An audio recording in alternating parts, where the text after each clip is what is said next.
जमुनापुर गांव में अर्जुन नाम का एक गरीब मछुआरा अपनी माँ और अपनी जवान बहन राधा के साथ रहा करता था। एक दिन अर्जुन शाम को थका हारा घर आया ही था कि तभी उसकी माँ उससे बोली, क्या हुआ? क्या आज भी तेरे जाल में कोई मछली नहीं फंसी? अरे क्या बताऊं माँ, सारा दिन तालाब में जाल डालकर बैठा रहा, परंतु मेरे जाल में केवल 2 ही मछलियां फंसी। बस ये लो माँ, एक सिक्का। बेटा, एक सिक्के से अब मैं आज का खाना कैसे बनाऊं? तू अच्छी तरह से जानता है, अनाज के साथ साथ खाने में सब्जी की भी आवश्यकता होती है और सब्जी में खाना पकाने के लिए और भी वस्तुएं डाली जाती हैं। अर्जुन निराश हो गया। अब मैं क्या करूं माँ? मुझे मछली पकड़ने के अलावा और कोई काम आता भी तो नहीं है ना। न जाने क्यों कुछ दिनों से मेरी किस्मत बहुत खराब चल रही है। मछुआरों के जाल मछलियों से भर जाते हैं, लेकिन मेरा जाल ही पता नहीं क्यों खाली रहता है। अब क्या करूं मैं? भैया, आप दूसरे तालाब में जाकर मछलियाँ क्यों नहीं पकड़ते? मैंने सुना है जंगल के तालाब में मछलियाँ बहुत अधिक फंसती हैं। हाँ, शायद तुम सही कह रही हो राधा। कल मैं दूसरे तालाब में जाकर मछलियां पकड़ने का काम करूंगा, ये सही रहेगा। हाँ बेटा, आखिर कब तक हम अपना जीवन गरीबी में व्यतीत करते रहेंगे? राधा जवान हो गई है, कल उसके हाथ भी पीले करने हैं। सब कुछ कैसे हो पाएगा?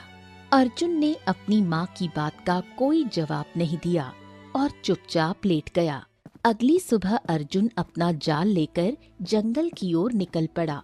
वो जंगल की सीमा तक पहुंचा ही था कि तभी रास्ते में एक दूसरा मछुआरा उसे मिल गया। मछली जाल में फंसी तो बड़ा मजा अरे क्या बात है भैया अर्जुन, कहाँ कहाँ? ये तुम जाल वाल लेकर ये जंगल की तरफ काहे जा रहे हो भैया? ओ, लगता है जंगल के तालाब से मछलियां पकड़ना चाह रहे हो। आहा, लेकिन एक बात बता दूं, जब समय खराब होता है तो फिर सबई कुछ खराब होता है। जंगल का तालाब तो बहुत दूर की बात है। अरे मैं तो कहता हूँ कि तुम समंदर में भी जाल डाल दोगे, तुम्हारे जाल में मछलियां नहीं फंसने वाली। अरे किस्मत खराब, समय खराब तो सब खराब। इतना कहकर दूसरा मछुआरा अर्जुन का मजाक उड़ाता हुआ वहां से चला गया। अर्जुन जंगल के तालाब में गया और अपना जाल फैलाकर बैठ गया। अर्जुन शाम तक बैठा रहा। शाम को उसके जाल में केवल 2 मछलियां फंसी। हाँ, वो मछुआरा सही कह रहा था। जब समय खराब होता है तो सभी काम खराब होते हैं। अब इन मछलियों का क्या करूं? इन्हें बेचकर पेट भरने से अच्छा है कि आज माँ से कहूंगा कि मछली वो खुद ही खाकर पेट भर ले। इतना कहकर अर्जुन वापस आने लगा। रास्ते में फिर वही दूसरा मछुआरा मिल गया। हाँ, है ई का है? हे अर्जुन, मैं तो समझ रहा था कि तुम जब जंगल के तालाब से लौटोगे तो तुम्हारा जाल तो पूरा मछलियों से लबालब भरा होगा। ए ससुरा, तुम्हारे जाल में तो केवल 2 ही ठो मछली फंसी है। इतनी ही मछलियां तो तुम्हारे जाल में गांव के तालाब में फंस जाती थी। फिर जंगल जाकर इतना थकने की क्या आवश्यकता थी?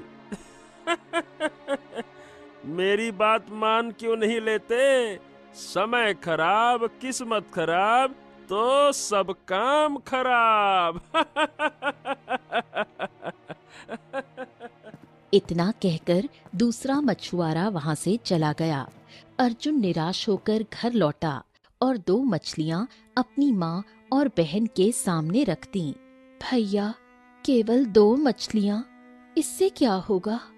हाँ, अब जो है यही है राधा, इसे ही पका कर खा लो, कम से कम पेट तो भरे। अब मैं क्या करूं राधा? तुम्हारे कहने पर जंगल के तालाब में गया था, परंतु वहां भी केवल 2 ही मछलियां तो फंसी। क्या हुआ? कुछ नहीं फंसा। अब तो मुझे दूसरे मछुआरों की बात पर विश्वास होने लगा है। जो मेरा मजाक उड़ाते हैं वो बिल्कुल सही कहते हैं। मेरा भाग्य इस समय मेरा साथ नहीं दे रहा। बड़ी बेकार किस्मत है मेरी।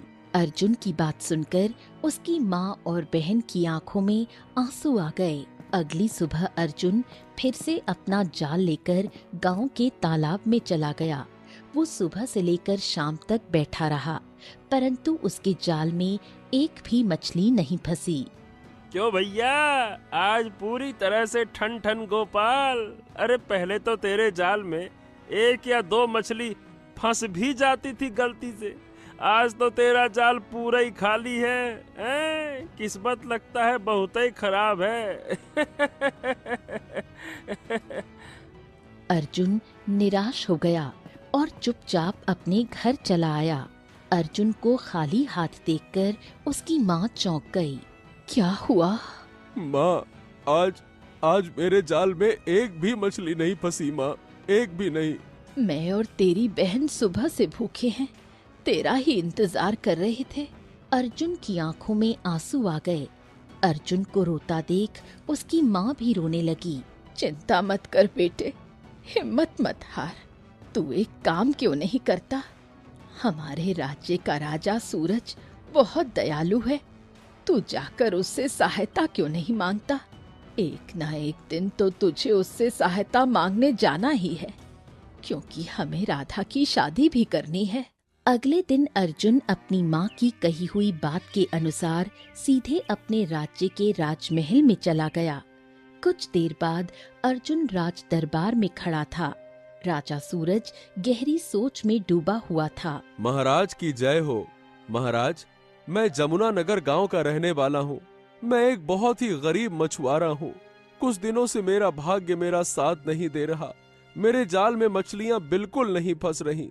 मेरा परिवार भूखा है और मेरी बहन भी जवान हो चुकी है। मुझे उसकी शादी भी करनी है। मैंने सुना है कि आप प्रजा के प्रति बहुत ही दयालु हैं। मेरी सहायता कीजिए महाराज, मेरी सहायता कीजिए, मदद कीजिए। राजा सूरज ने गहरी नजर से अर्जुन को देखा और अचानक अपने सिंहासन से उठकर खड़ा हुआ। अरे तो मैं क्या करूं?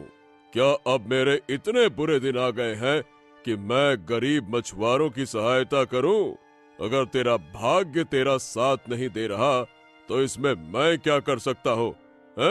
बेवकूफ कहीं के चले आते हैं राज दरबार में हमारा समय नष्ट करने। चलो जाओ यहाँ से, हम तुम्हारी सहायता नहीं कर सकते। चलो भागो, सैनिकों निकालो इसको बाहर। ये सुनकर दरबारी आश्चर्य से राजा सूरज की ओर देखने लगे। एक दरबारी उठकर राजा से बोला, महाराज ये क्या, हमारे महल का तो नियम रहा है कि कोई भी खाली हाथ नहीं जाता। मैंने कभी आपको इस तरह से किसी गरीब को अपमानित करते हुए तो नहीं देखा। ये सुनकर राजा सूरज और क्रोधित हो गया। बकवास बंद करो। अगर तुम्हें इतना बुरा लग रहा है तो तुम इसकी मदद करो। दरबारी चुपचाप वापस बैठ गया। राजा सूरज ने अर्जुन से कहा, अब खड़े खड़े देख क्या रहे हो बेवकूफ? चले जाओ यहाँ से, और आज के बाद हम ऐलान करते हैं कि हमारे महल में कोई भी गरीब प्रवेश नहीं करेगा। सैनिकों, इस बात का खास ख्याल रखो। राजा सूरज ने अर्जुन को अपमानित करके बाहर निकाल दिया। अर्जुन आंखों में आंसू लिए हुए अपने घर वापस आ गया। अर्जुन ने जो कुछ देखा उसे अपनी माँ को सुनाया। उसकी माँ आश्चर्य से बोली, परंतु राजा सूरज तो बहुत ही दयालु राजा था। मेरी समझ में नहीं आ रहा कि उसने तुम्हारी मदद क्यों नहीं की और उल्टा तुम्हें अपमानित करके बाहर क्यों निकाल दिया। अर्जुन की आंखों में आंसू आ गए। वो बोला, माँ, अब किसी का भाग्य साथ नहीं देता तो फिर कोई राजा भी साथ नहीं देता है क्या? क्या करूं माँ, क्या करूं? राधा अर्जुन के पास गई और उसे साहस दिया। भैया, आप हिम्मत मत हारो, देखना एक ना एक दिन भाग्य जरूर बदलेगा। हाँ राधा, बस तेरी इन्हीं बातों से मुझे हिम्मत मिलती है। सही कहती है तू। एक दिन भाग्य जरूर बदलेगा, जरूर बदलेगा। हर रात के बाद सवेरा जरूर होता है। सही कहा तूने। अगले दिन अर्जुन गांव के तालाब में मछलियां पकड़ने गया। वहां कुछ मछुआरे पहले से बैठे थे। एक मछुआरा अर्जुन से बोला, ए भैया अर्जुन, मैंने तो सुना है कि तुम राजा सूरज के पास सहायता मांगने गए थे, परंतु राजा सूरज ने तुम्हें अपमानित कर दिया, भगा दिया वहां से, हैं? ए भैया, हमने तो कभी ना ऐसा सुना कि हमारे महाराज ने किसी गरीब को ऐसे बुरी तरह से अपमानित किया हो। क्या सुना क्या किसी ने? मैंने तो ना सुना। मैं बताऊं इसमें सारा दोष किसका है? अरे ये अर्जुन के भाग्य का है। जब इसकी किस्मत ही साथ नहीं दे रही तो महाराज इसकी मदद करके काहे को इसकी फूटी किस्मत का दोष अपने माथे ले ले, है? नहीं तो और नहीं तो क्या। ए भैया, इतनी खराब किस्मत वाला तो मैंने किसी को ना देखा। अब तो राजा ने भी अपने महल में गरीबों के प्रवेश पर रोक लगा दी। और किसकी वजह से हुआ ये अर्जुन की वजह से। इसने महल में कदम रखा और सब गरीबों के रास्ते बंद कर दिए। और नहीं तो क्या। ए भैया अर्जुन, मैं तुम्हारे हाथ जोड़ता हूँ, अब तुम इस तालाब में मत आया करो। तुम जंगल में ही मछली पकड़ने जाया करो। अरे भैया, मुझे डर है कि कहीं तुम्हारे खराब किस्मत की छाया यहाँ तालाब में न पड़ जाए, नहीं तो हमको भी लेने के देने पड़ जाएंगे। नहीं तो। उन दोनों मछुआरों की बातों से अर्जुन बहुत टूट गया। आंखों में आंसू लिए वो वहां से जंगल के तालाब की ओर चल दिया और अपना जाल तालाब में डाल दिया। अर्जुन सुबह से शाम तक अपना जाल तालाब में डाले रहा, परंतु थक हार कर भी उसके जाल में एक भी मछली नहीं फंसी।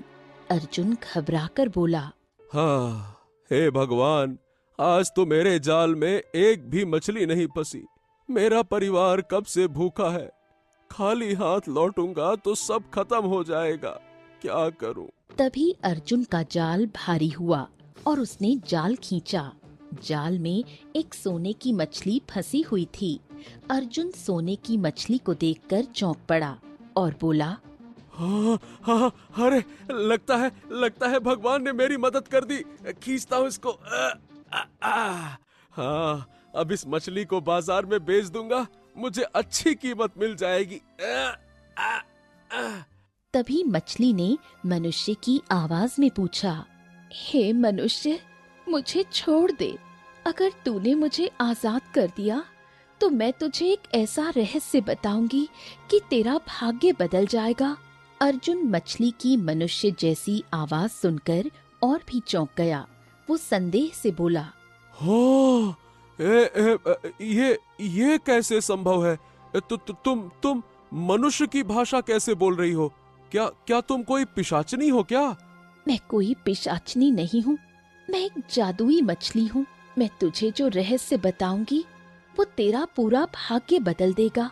ए मछली रानी, देखो, मैं सही बताऊं, मैं तुमको नहीं छोड़ सकता। मैं तुमको छोड़ दूंगा तो मेरा पूरा परिवार भूखा रह जाएगा। कैसे छोड़ दूं? तू मुझे छोड़ दे, मैं तुझसे सच कह रही हूँ। मुझे छोड़ने के बाद अपना जाल तालाब में फेंक देना। तेरे जाल में इतनी मछलियाँ फंस जाएंगी कि आज तुम्हारा परिवार पेट भर खा लेगा। पर रहस्य जानकर तेरा भाग्य सदा के लिए बदल जाएगा। अर्जुन ने मछली की मिन्नतें सुनकर तुरंत उसे आजाद कर दिया। मछली तुरंत तालाब के अंदर चली गई। अर्जुन काफी देर तक वहां बैठा रहा। अरे क्या ही कहूँ, लगता है मैंने मछली की बात मानकर गलती कर दी। हाँ। तभी मछली फिर से तालाब से बाहर आई और बोली, अब मेरी बात ध्यान से सुन मनुष्य। जंगल की गहराई में जा। जंगल की गहराई में एक खंडहर है। उस खंडहर में एक जादूगर रहता है जिसने एक मैना पक्षी को कैद कर रखा है। तू जादूगर के चंगुल से उसे आजाद करा दे, तेरा भाग्य बदल जाएगा। अर्जुन चौंक गया। हैं? मैं जादूगर के चंगुल से मैना पक्षी को आजाद करके कैसे अपना भाग्य बदल लूंगा? मुझे तो कुछ समझ ही नहीं आया। जब तू उसे आजाद कराएगा तो तू स्वयं जान जाएगा। पर याद रखना, वो जादूगर बहुत ही चतुर और खतरनाक है, इसलिए उसका सामना बहुत मुश्किल होगा। इतना कहकर मछली फिर से तालाब में चली गई। अर्जुन ने फिर अपना जाल डाला और उसने 2 मछलियां पकड़ी। अर्जुन उन 2 मछलियों को देखकर बोला, हाँ, चलो कम से कम आज हमारे परिवार को भूखा तो नहीं रहना पड़ेगा। आज मछली भून कर ही खा लेंगे। हाँ। अर्जुन मछलियों को लेकर अपने घर गया और सारी घटना अपनी माँ को सुनाई। तो माँ, मैं कल जंगल की गहराई में जाकर खंडहर जरूर तलाश करूंगा। बेटा, एक बार और सोच ले, क्या जादुई मछली पर विश्वास करना सही होगा? अब क्या सोचना क्या विचारना माँ, मेरे पास इसके अलावा और कोई विकल्प तो है नहीं। हो सकता है कि वाकई में इसमें कोई बड़ा रहस्य छुपा हो सकता है कि हमारी फूटी किस्मत अच्छी हो जाए।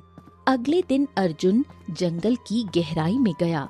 वो काफी देर तक पैदल चला और जंगल का दृश्य थोड़ा डरावना सा लगने लगा।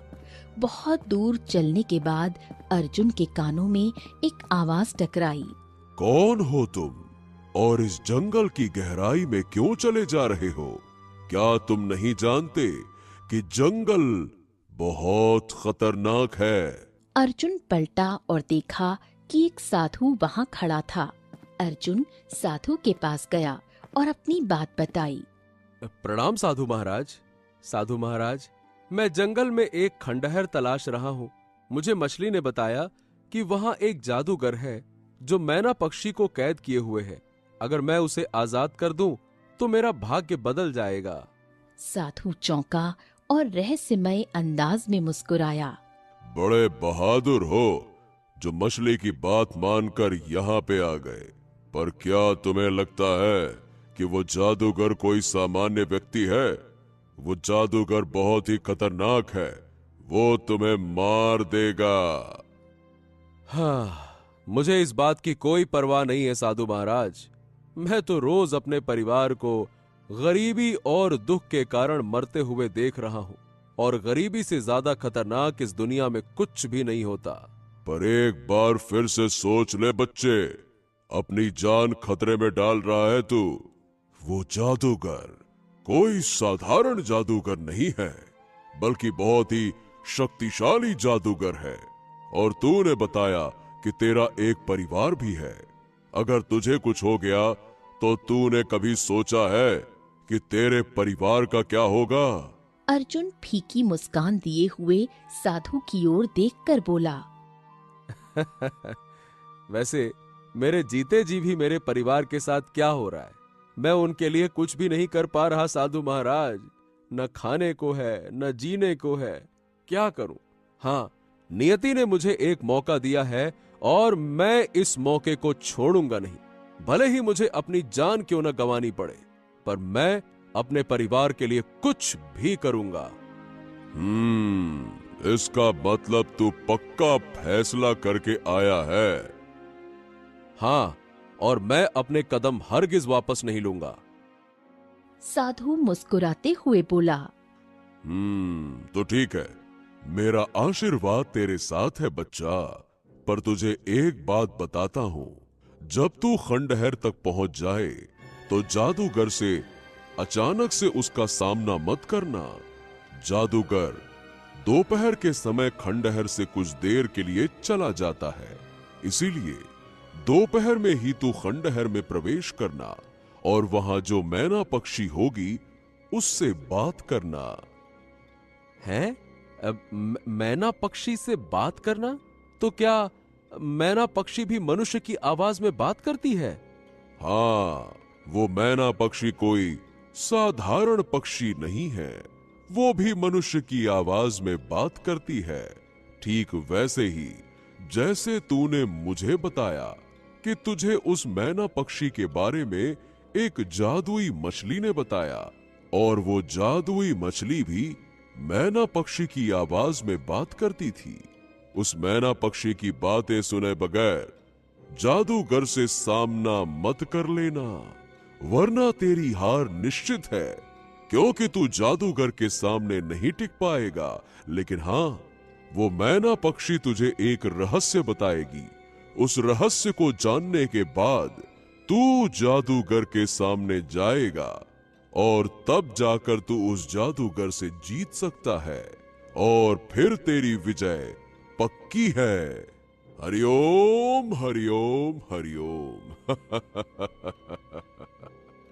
इतना कहकर साधु वहां से चला गया।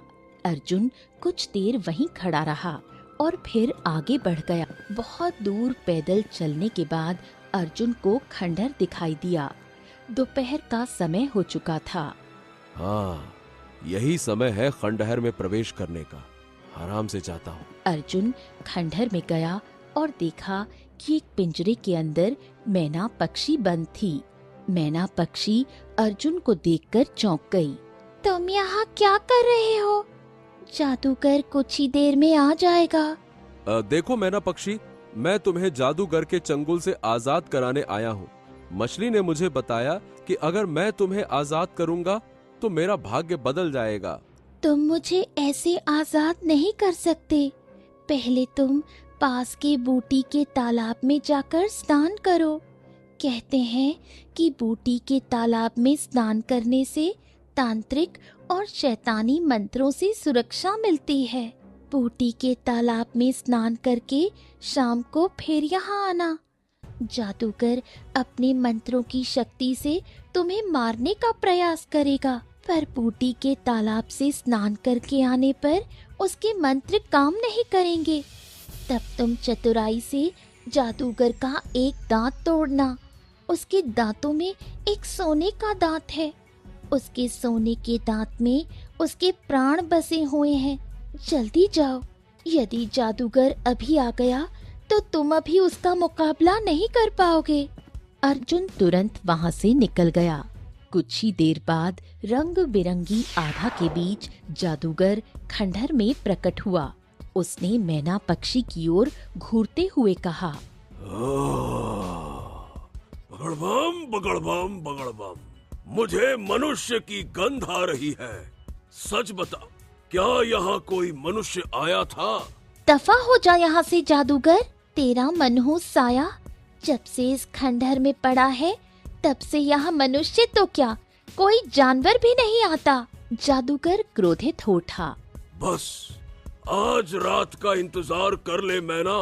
कल मैं तुझे मार कर तेरी बलि देकर हमेशा के लिए अमर हो जाऊंगा। अगर मुझे तुझे अपनी तांत्रिक शक्तियों के लिए इस्तेमाल नहीं करना होता तो अब तक तुझे मार देता।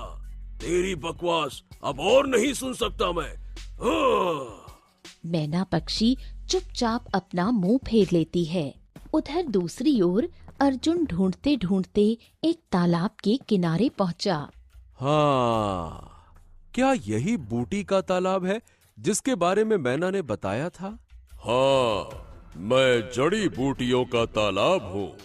लेकिन सुन ले, अगर तूने स्नान किसी बुरी नियत से किया तो जलकर राख हो जाएगा, और अगर नेक काम के लिए स्नान करेगा तो तुझे कोई नुकसान नहीं होगा, क्योंकि मैं एक जादुई तालाब हूँ। अर्जुन ने बिना देर किए तालाब में स्नान किया। बाहर निकलते ही उसके पूरे शरीर पर रंग बिरंगी आभा चमकने लगी। लगता है तूने सचमुच अच्छे कार्य के लिए स्नान किया है। हाँ। अर्जुन वहां से खंडहर की ओर चल पड़ा। खंडहर तक पहुंचते पहुंचते शाम हो चुकी थी। जैसे ही अर्जुन अंदर गया, जादूगर ने उसे देखा और चौंक गया। कौन है तू? एक मछुआरा जो तेरा अंत करने आया है। बगड़बम बगड़बम बगड़बम, अब मेरे इतने बुरे दिन आ गए कि एक मछुआरा मेरा अंत करेगा। मैं तुझे अभी यहीं अपने मंत्रों से खत्म कर दूंगा। जादूगर ने मंत्र पढ़ना शुरू किया, लेकिन अर्जुन पर उसका कोई असर नहीं हुआ। ओम ह्रीं क्लीं ये कैसे हो सकता है? ये कैसे हो सकता है? मैंने अपने मंत्रों की शक्ति से इतना शक्तिशाली जाप किया, फिर भी तुझे कुछ नहीं हुआ। तू आखिर है कौन? लगता है तू भी कोई जादूगर है। मैं कोई जादूगर नहीं हूँ। मैं बूटी के तालाब में स्नान करके आया हूँ, इसीलिए तेरे मंत्र अब मुझ पर असर नहीं करेंगे। जादूगर ठहाका लगाकर हंसा।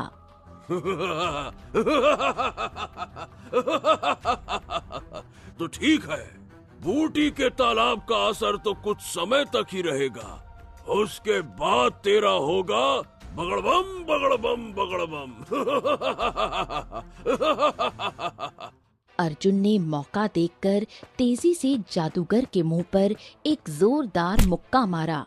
जादूगर संभल भी न पाया और उसका सोने का दांत टूटकर बाहर गिर पड़ा। अगले ही पल उसके शरीर में आग भड़क उठी। अरे आखिर मेरे अंत का रहस्य तुझे किसने बताया?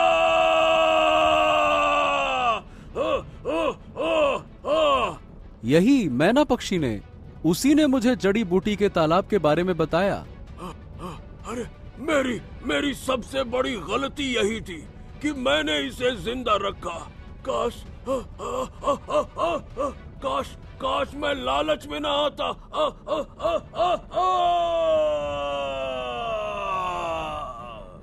इतना कहकर जादूगर जलकर राख हो गया। अचानक रंग बिरंगी आभा फैली और मैना पक्षी का पिंजरा गायब हो गया। अगले ही पल एक धमाके के साथ मैना एक राजकुमारी में बदल गई। अर्जुन राजकुमारी को देखकर चौंक गया। तुम कौन हो? मैं इस राज्य की राजकुमारी सौम्या हूँ, राजा सूरज की पुत्री। ये सुनकर अर्जुन के पैरों तले जमीन खिसक गई। ओ, तो तुम उस राजा सूरज की पुत्री हो, वही राजा जो गरीबों की मदद करना तो दूर, उन्हें देखना भी पसंद नहीं करता। हाँ, मुझे नहीं पता था कि मैं एक ऐसे राजा की पुत्री की मदद कर रहा हूँ। राजकुमारी सौम्या की आंखों में आंसू आ गए। तुम्हें पूरी सच्चाई नहीं पता। पूरी सच्चाई? तुम्हारा क्या मतलब है? राजकुमारी सौम्या कुछ देर चुप रही। उसके चेहरे पर गहरी पीड़ा थी। इस समय जो राज्य का राजा बना हुआ बैठा है, वो असली राजा सूरज नहीं है, बल्कि हमारा मंत्री है। असली राजा सूरज को तो कुछ समय पहले ही एक जादूगर ने मेरी आंखों के सामने मार दिया था। मार दिया था? क्या मतलब? तो फिर मैं जिससे मिलकर आया वो कौन है? मैंने कहा तो है तुमसे कि वो मंत्री था। दरअसल मंत्री की काफी समय से हमारे राज्य पर नियत खराब थी। एक दिन वो शिकार के बहाने मुझे और मेरे पिता को जंगल में इसी खंडहर के पास ले आया। खंडहर में जादूगर बैठा था। अचानक उसने मंत्र पढ़ा और मेरे पिता के शरीर में आग लग गई। ये देखकर मैं चौंक पड़ी। सब कुछ इतनी जल्दी हुआ कि मुझे कुछ भी समझने का मौका ही नहीं मिला। अगले ही पल मैंने देखा कि मंत्री का चेहरा मेरे पिता में परिवर्तित हो गया। मेरी एक सहेली थी, क्योंकि वो एक परी थी। मैंने मदद के लिए उसे बुलाया। परी मदद के लिए आई, लेकिन जादूगर का मुकाबला नहीं कर सकी। जादूगर ने अपनी शक्तियों से उसे गायब कर दिया और अगले ही पल मुझे मैना पक्षी में परिवर्तित कर दिया और पिंजरे में बंद कर दिया। अर्जुन राजकुमारी सौम्या की बातों को गहराई से सुनता रहा। अच्छा, तो ये रहस्य था। तभी मैं सोच रहा था कि राजा सूरज ने मुझे अपमानित क्यों किया। दरबारी अचानक से चौंक गए कि राजा सूरज को क्या हो गया, जबकि असल में तो वो महाराज सूरज थे ही नहीं। दरबारियों को क्या पता कि महल में राजा सूरज नहीं बल्कि मंत्री बैठा था, जो राजा सूरज का रूप धारण किए हुए था। ये चक्कर है। उसी समय रंग बिरंगी रोशनी के बीच एक परी प्रकट हुई। ये तो मेरी दोस्त है, मैं ही हूँ। जादुई मछली के रूप में तुमने मुझे देखा था। दरअसल जादूगर ने अपनी शक्ति से मुझे मछली में परिवर्तित कर दिया था। जब तुमने मुझे पकड़ा तब मैंने तुम्हारी आंखों में वीरता देखी। इसी कारण मैंने तुम्हें मैना पक्षी और जादूगर के बारे में बताया। तुमने कितनी आसानी से जादूगर का अंत कर दिया, परंतु तुम्हें अभी एक कार्य और करना है। कौन सा कार्य? जादूगर के मरने से मैं अपने रूप में आ गई, परंतु जादूगर और मंत्री आपस में जुड़े हुए हैं। मंत्री राजा सूरज का रूप धारण किए हुए है। तुम्हें सबके सामने उसका नकाब उतारना होगा। तुम राजमहल जाओगे और जैसे ही इस जादूगर की राख मंत्री के चेहरे पर डालोगे, उसका असली रूप सबके सामने आ जाएगा और कुछ देर बाद वो जलकर राख हो जाएगा। अर्जुन ने मुस्कुराते हुए हामी भरी और जादूगर की राख उठा ली। अगले ही पल परी ने अपनी छड़ी आगे की और राजकुमारी सौम्या और अर्जुन राज दरबार में प्रकट हो गए। सिंहासन पर बैठा हुआ राजा सूरज, जो असल में मंत्री है, उन्हें देखकर चौंक गया। अब तेरा खेल खत्म हो गया। अर्जुन ने अचानक जादूगर की राख मंत्री के चेहरे पर फेंक दी। अगले ही पल मंत्री अपने असली रूप में आ गया। अरे ये तो मंत्री है। इसका मतलब ये अब तक महाराज सूरज की शक्ल में यहाँ बैठा हुआ था सिंहासन पर। अगले ही पल मंत्री के शरीर में आग लग गई और वो कुछ देर में जलकर राख हो गया। अब सारा रहस्य खुल चुका है। ये वही मंत्री था जिसने मेरे पिता की हत्या की और जादूगर की सहायता से मुझे कैद कर दिया। ओ, अब समझ में आया कि राजा सूरज तो प्रजा के प्रति बहुत दयालु थे और अचानक से उनका ये स्वभाव कैसे बदल गया। तो ये कारण था। और जब भी हम इससे राजकुमारी सौम्या के बारे में पूछते थे तो वो बड़ी आसानी से कह देता था कि वो तो अपने शिकार पर गई हैं। हमें क्या पता था कि वो असली राजा सूरज नहीं बल्कि मंत्री था। राजकुमारी सौम्या ने सबके सामने अर्जुन का हाथ उठाया। ये सब अर्जुन की वजह से हुआ है। दरबार तालियों की गड़गड़ाहट से गूंज उठा। मैं तुमसे विवाह करना चाहती हूँ और चाहती हूँ कि इस राज्य की बागडोर तुम संभालो। अर्जुन ने मुस्कुराते हुए हामी भरी। उसी समय उनका विवाह संपन्न हुआ और अर्जुन राजा बन गया। तभी परी प्रकट हुई। मैंने कहा था ना, अगर तू मैना पक्षी को आजाद करेगा तो तेरा भाग्य बदल जाएगा। देख, तू साधारण मछुआरे से सीधा राजा बन गया। परी रंग बिरंगी आभा के साथ गायब हो गई। अर्जुन अपनी पत्नी सौम्या और सैनिकों के साथ अपने घर पहुंचा। उसकी माँ और बहन अर्जुन को राजा के रूप में देखकर दंग रह गईं। अर्जुन ने सारी घटना उन्हें सुनाई और कहा, तो चलो अब हम राजमहल में रहेंगे। गांव के लोग जो पहले अर्जुन का मजाक उड़ाते थे, अब उसकी किस्मत पर नाज करने लगे। एक साधारण मछुआरे की तकदीर बदल गई थी। जिसे लोग कभी तिरस्कृत समझते थे, वही आज महान राजा बन गया। तो दोस्तों, कहानी कैसी लगी कमेंट बॉक्स में जरूर बताइए। चैनल को जरूर सब्सक्राइब कीजिए।